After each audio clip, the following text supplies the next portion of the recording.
housekeeping here. I'm here to talk about TESOL Spain 2023. Are you going to be there? Are you? Guess who else is going to be there? Guess who's speaking? It's me. It's me. Did you guess? Can you tell I'm excited? I'm going to be speaking on Friday the 10th of March at 6:30 in the evening. I'm going to be talking about lexicalizing your grammar, but I'm not just going to be talking at you for 45 minutes. I'm going to give you a bit of blurb at the beginning, and then we're going to create a lesson plan together. So if you want to know an interesting way on how to review and give your students real life language and also produce a lovely interactive interesting lesson at the same time, come to my session and I'll show you how. Will I see you there?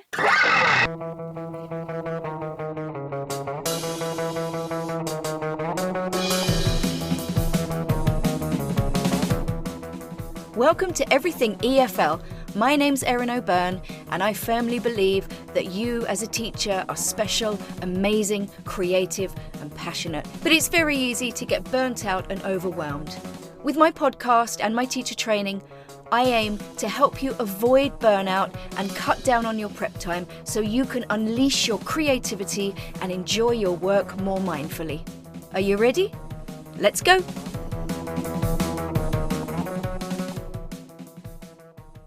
Hello, you gorgeous teacher. If you're one of my lovely regular listeners, welcome back. If you're a new listener, you are most welcome. I hope you stick around. Before I introduce my guest, I just have one thing to say. Chat GPT. It is everywhere. It's on LinkedIn. There are articles, there are comments, there are opinions, there are experiments. Everybody has an opinion. And what I'm here to talk about today is what's all the fuss about? And I'm here to talk about this. My lovely guest, Gina Rodriguez. Hi, Gina. Hi, Erin. Thanks for having me here today. Absolute pleasure. And to talk about Chat GPT, Yes. Our new best friend or enemy, I don't know. And I'm really happy to talk to you because I think we've been on each other's radar for a while.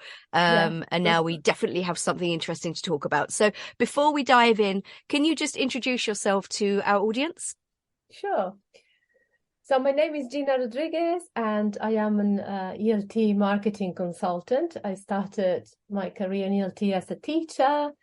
I worked for many years as a teacher and then as a consultant, educational consultant. Now I work helping language schools learn about social media marketing and marketing strategies and also help them create their own strategies. So that's basically what I do. And also as a consultant, educational consultant, I help innovate courses with the latest education trends.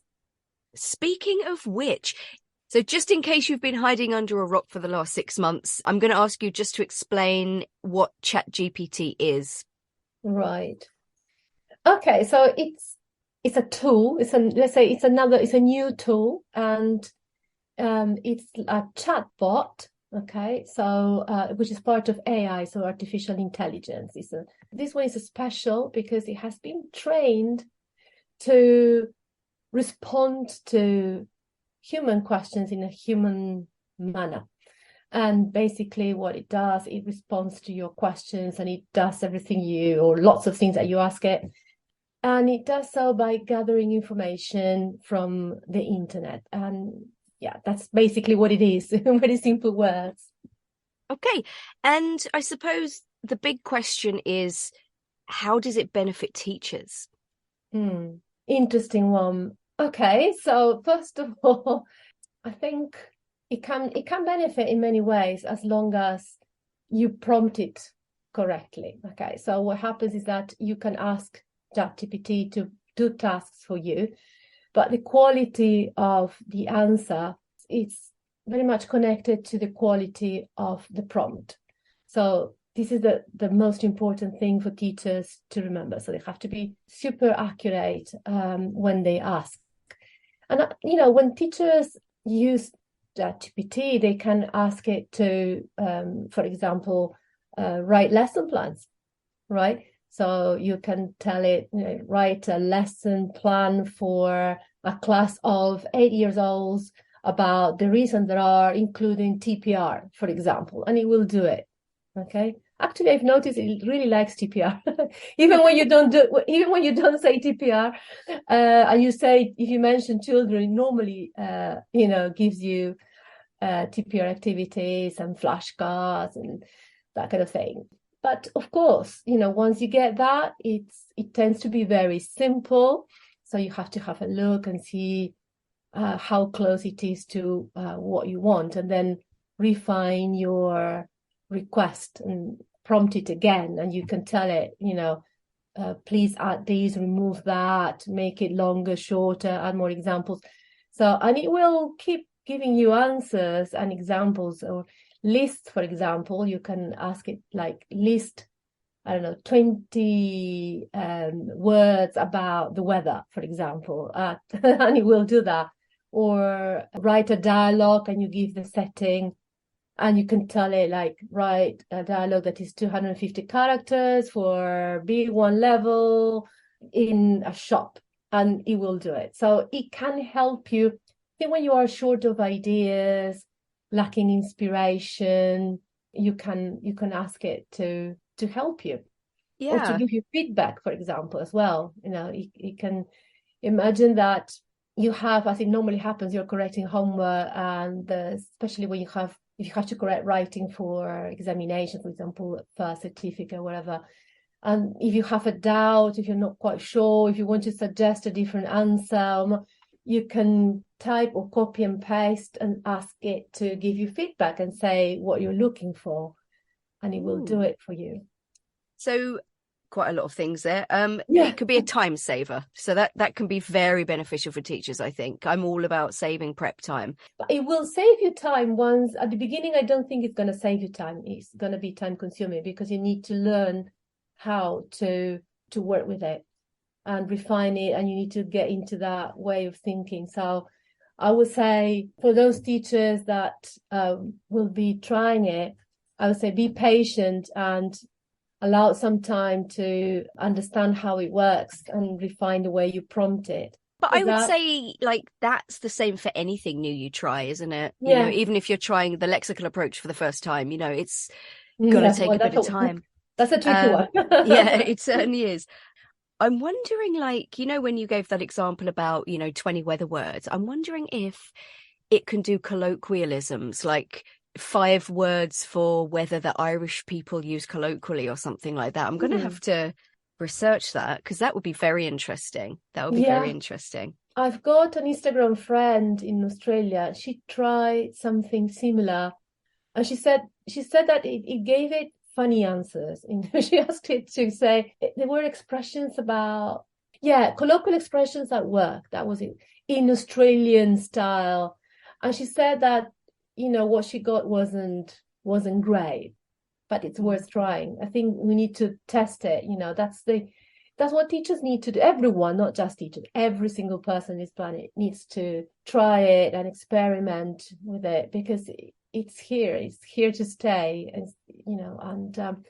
I really like the fact that you can refine as well, like because I played around with it a couple of weeks ago, and you don't, like you say, you don't always get what you've got in your mind the first time around, but at least you can go back and go, okay, can you change this or add this or take this out? So that's a really, really useful tool as well. So what about students? How can it benefit students? If they learn how to collaborate with it, it could be like an assistant, in some aspects, it could be like a tutor, but only if they learn how to use it. Because if students use Chat GPT, for example, let's imagine they have to summarize a text and they ask Chat GPT to do it for them, that means that they are not doing the job. So it will prevent them from learning, right? Because Chat GPT will be doing it for them. So in this situation, what the right thing to do is like they write the summary and they could ask Chat GPT to check, for example, if it's got a structure, if it is well structured, if it can be improved in any way, to check the tone, things like that. But as I said, the students need to know that they have to use it as a tool and not to get the tool to do their their homework, for Yeah, example. I think that's a really important point, and I think that's definitely worth talking about with students, and actually maybe going through some questions they could ask Chat GPT and stuff like that. It's when I heard about Chat GPT, I was fascinated and terrified at the same time. And I've been looking at it from an educational point of view and from a marketing point of view, and thinking about my kids when they grow up and young generations, right?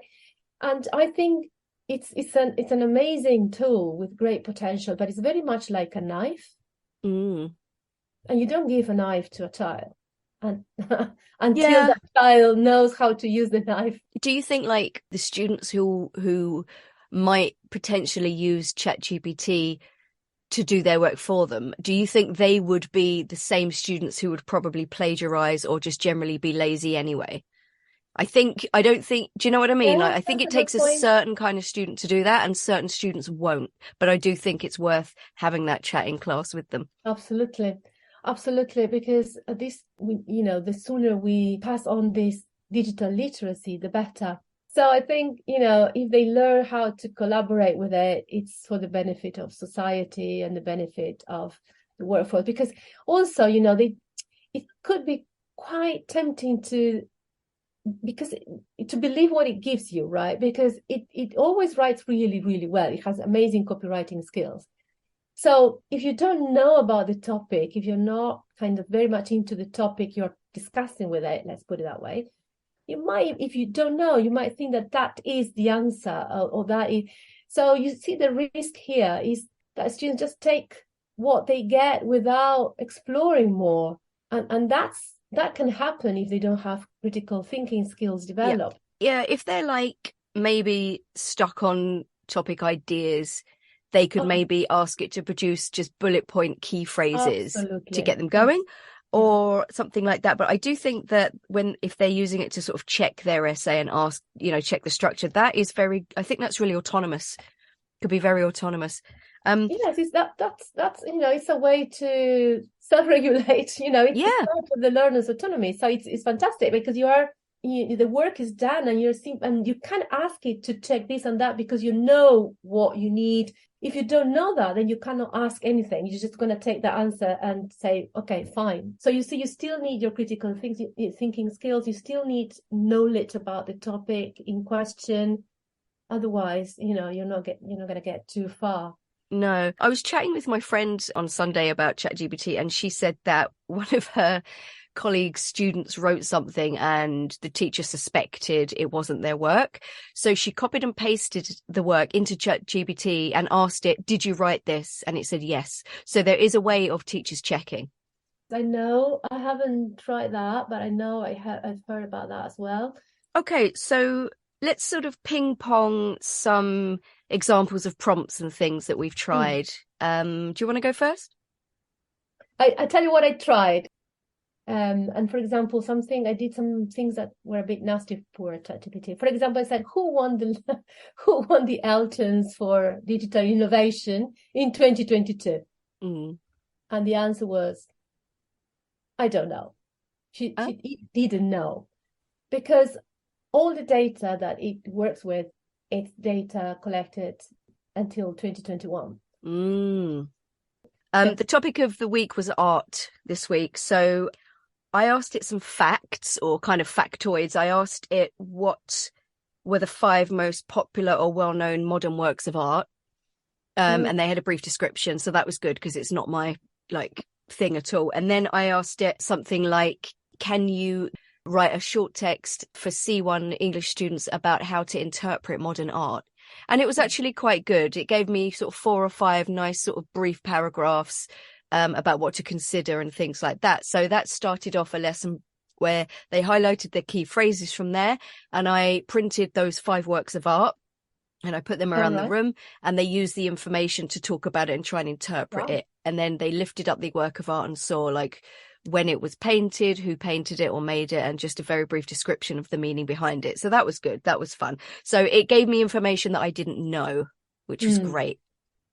Did you check that information? No. But I think, the most popular works of art would be a very subjective question anyway. I just needed 5 works of art. Yeah. So That's the thing. You don't know. Yeah, you never know with it where it's taking the information from. We know it's out from the internet, but we don't know the source. I'd say somewhere Western, because it was all sort of like Andy Warhol and Picasso. Yeah, but like the source, right? It's one thing that, for Yeah. example, if you go to Google and you find you type the same question, you will find, for example, websites from museums, maybe from the Tate Gallery. So you know that that is a reliable source. Whereas if you find like a random website, you know that that's not going to be that reliable. So that's the risk with Chat GPT for lots of topics. Yeah, maybe in a different context, definitely. That's something that I didn't really consider. Yeah, interesting. I asked it to create a 250-word text about the Banksy shredding incident, using some idioms and complex sentences, and generate questions as well. So it did that. That was great, just to give some background. And then we watched the video and we kind of discussed it and stuff. So that was good. Anything else for you? Questions that I asked. Yeah, I did I thought, like, for example, for a teacher that needs to create a fill in the gaps. Okay. So I did create a fill in the gap with sentences about using irregular verbs about last weekend, something like that. Something very simple. I was inspired with my son's lesson, and it did. And it was nice, interesting, that word. But it tends to be sometimes too robotic. Yes, I noticed that. I asked it to create a couple of dialogues for me. One was kind of in an art gallery, including some various phrases, but it was a little bit stilted. Definitely, it wasn't quite natural. I had to change a few things. And concerning instructions, I asked it to create a dialogue. And I asked it in a number of different ways to try and be specific. Please include phrases with going to for future plans and present continuous for future plans and things like that. But it didn't quite get it right. I kind of rewrote the instructions in a few different ways, and it just didn't quite do what I wanted it to do. So maybe it just doesn't have a great concept of present continuous for future plans. I don't know, but I had a bit of trouble with that one. I ended up not using it. How do you think students, this is just an extra question here, like, is there any way students could use it in class somehow? Yeah. So Chat GPT, which belongs to OpenAI, also OpenAI has part of it produces pictures from text. And this is the interesting bit. Okay. So if you type, you tell it what kind of picture you want, you type it and you will get the picture. So you can create surreal photos, and you can tell in which style and the type of lighting and all sort of things. And this is fun. I thought, students could in class type, think about, or maybe look at an image, type to prompt and see what it comes out. And because it's fun, because with that part, it's not there yet. Usually if you ask, for example, a man, let's imagine a man sitting in the living room with his feet up, reading the newspaper, for example, with the sunlight from behind, whatever. So the faces tend to be distorted most of the time.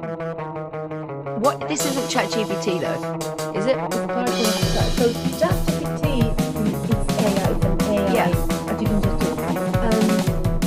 Created by OpenAI. So OpenAI has it for text, so to respond to our questions and do what we ask, but also produce images and videos. Okay, but not specifically on ChatGPT though. I just want to make that clear. Yeah, it's the same platform though. If you go to OpenAI, you have the ChatGPT, and I think it's called DALL-E, or Crayon. I think they have changed the name. Right. Okay. Recently. Right. Gotcha. So it's on the same sort of homepage kind of thing. All right. Gotcha. Okay. Yeah. Brilliant. So, like, when you said earlier about searching for a lesson plan, how does that differ from just searching for a specific lesson plan online? Like, if you just go to Google, C1 lesson plan discussion about sports or something. The main difference that in that case, you would have, when you type that, Google will give you different solutions, or websites where you will find the lesson. You can, for example, then click on images, just to search by image, for example, which is quicker if you want to see the lesson plan, the photocopy that you want to download, whatever. But you have to go in and check every time. You go here and check, and then go there and check, and then check. Whereas with the Chat GPT, if you ask it to write it for you to type it, that's it. Okay, so it's in a way it's faster. Vary with other, or well, I mean, it's faster. Then you have to refine it. But the difference is that whereas on Google you would have to go here and there and check, and then go back, download, see, and then spend a long time trying to find something. Yeah. I think the only disadvantage there though is that, like, obviously Chat GPT can't give you like the flashcards or whatever with it. You have to try and find those. Well, and if you use Crayon, you could create, but it's not ideal. I mean, it can work. No, ChatGPT can create tables. I saw that recently in a webinar with Tilt. That I didn't know. I found out this week. What kind of table? Can you give an example? Like a word table. You know, when you in Word that you say, create a table, like, for example, features and benefits, or positives and negatives, and it does a little table. That's good. That's nice. That's really good. Because you could sort of get a thought process in class started with a table with a few ideas, and then students can maybe add their own, in the table or something like that. I don't know. The possibilities are endless. What do you think? I think we've talked about this a little bit already, but like in your opinion, what are the biggest dangers or downsides that you can see? I think the biggest challenge is the education system that we have at the moment. Okay, so COVID accelerated all this digital transformation, right? We had to overnight adapt to online lessons. We all know that. And now there's been we've been pushed like several years in the future with ChatGPT. Now, and education is not there yet, because we talk about the 4 C's: creativity, collaboration, blah, blah, blah. And this has been going on for a long time, and lots of materials include that, but still not kind of really embedded into the system. With the introduction of AI, everything that can be automated will be automated, for example. Mm-hmm. And so that's one thing. So you need to learn how to use it. And as we discussed earlier, nowadays more than ever, being creative, thinking, using your critical thinking skills is super important to be able to collaborate with these tools, because you can only get out of them what you put in, and if you understand the topic you're working on, otherwise you're not gonna get a good result. So that is a challenge. So training students to compare, to find, to read between the lines, to find shades of different words and meaning, that kind of thing. So that's the biggest challenge, in my opinion. So generally speaking, I'm not referring to the ELT world exclusively. It's like education in a general way. And also, for example, something that happens a lot with everyone is that, as it happens with internet, people tend to believe what they see. I'll tell you what happened. I tell you this anecdote that happened with in one of my son's class. They needed, it was the English class, the language class, and they in the parents group on WhatsApp, someone said, "Oh, here is the link to," I think it was the video for the course, something like that. And I looked at it, and the link looked really random. Now, as I had this publishing background, I know that the material that corresponds to a book that is digital, it has at least the name of. So I kind of recognize the type of links. I mean, it's not going to have like XZWW. I was like, it's a funny link. So I clicked on it, and it was one of those piracy websites where they put all the materials in the world there and you download for free. And obviously you download viruses and everything you can think of. So I said to her, look, it's piracy and it's not the true website. And she said, oh, but I found it on Google. I was like, and so what? What does it mean? It's not that everything that you will find on the internet is true and it's accurate. And that's why I say that understanding the source of the content, something to consider, definitely. Absolutely. I think we could talk about this for hours, but what I would say to teachers listening is just experiment with it. Put some prompts in, see what you want to find out, see what it can create for you to make your life easier, refine your searches and your questions, and just see what comes out. And you can, if it's not quite right as well, you can just copy and paste the text or whatever into a Word document and make your own little changes. Absolutely. But just experiment with it while it's still free. Good point. Because at the moment it already has now a paid version because you cannot always get into it.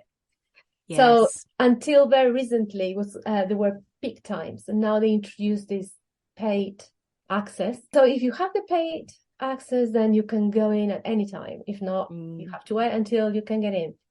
So that's another drawback. Yeah. Do you think that the whole thing will be paid at some point? There'll be a paywall?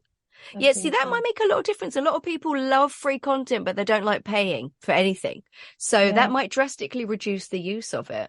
Yes and no. I mean, so at the moment, there's a reason why it's free, because it's got its limitations. It's the beta version. And when you basically what they are doing with this free access is testing it, because you can also give feedback. For example, I said, I asked it to write a social media post copy for a language school promoting their adult courses in the evening, blah, blah, blah, blah. And then in Italian, because obviously it also does things in different languages. And I couldn't believe my eyes that it just fell into the trap of saying, the usual things as unique selling points, like small group, blah, blah, insegnante madrelingua. I was like, no way. It's like, it is biased too, because that's the other thing, okay? And so I sent the feedback and I said, this is not a good unique selling point, because it's fostering a concept that we're trying to move away from. Oh, non-native speakers. Yeah. Oh, I see. But then again, if it's drawing from content that's already out there, unfortunately, a lot of schools still advertise that. Interesting. Okay. Yeah. But I gave feedback, so you can give feedback. I said, this is good, this is not good, and why it's good or not good. So they are collecting all that data. So the next version obviously will be a lot better. Yes. But this also shows you the problem of the source, because it collects it from everywhere. Yeah. You don't quite know. So that's why I was saying you cannot even trust it too much, because it's not a human. It's a machine giving you, information based on what it has gathered. But without that, even if it has been trained, it's not like a human. That's why you need to check the source. Yeah, and I think that is an important point, though. It is missing a big human element. So I don't think there's context. I don't think there's any worry it's going to replace anyone at any point for anything, because it's just not human. Okay, Gina, where can people find you if they would like to connect with you? In Treviso, in Italy. No, online. So I've got a website with a blog where I write about education trends and social media marketing for ELT. And that is my initials, grschoolmarketing.com. And I'm also on Instagram. My handle is Gina_ELT consultant, and the same on LinkedIn, Gina ELT. Brilliant. Okay. And I just want to thank you for your time, because this has been quite interesting and enlightening as well. You've mentioned a few things that I hadn't really considered. So I think it's all very useful information. So thank you very much for your time. Thank you, Erin, and congratulations on the podcast. Thank you very much. That's it, guys. If you would like to repay me for this lovely free content in some small way, talk me up to your colleagues, share any of my stories or my posts on social media. You can email me. My email's in the show notes. I can send you a poster for your staff room. But most of all, guys, just share the love. Share the love. Goodbye.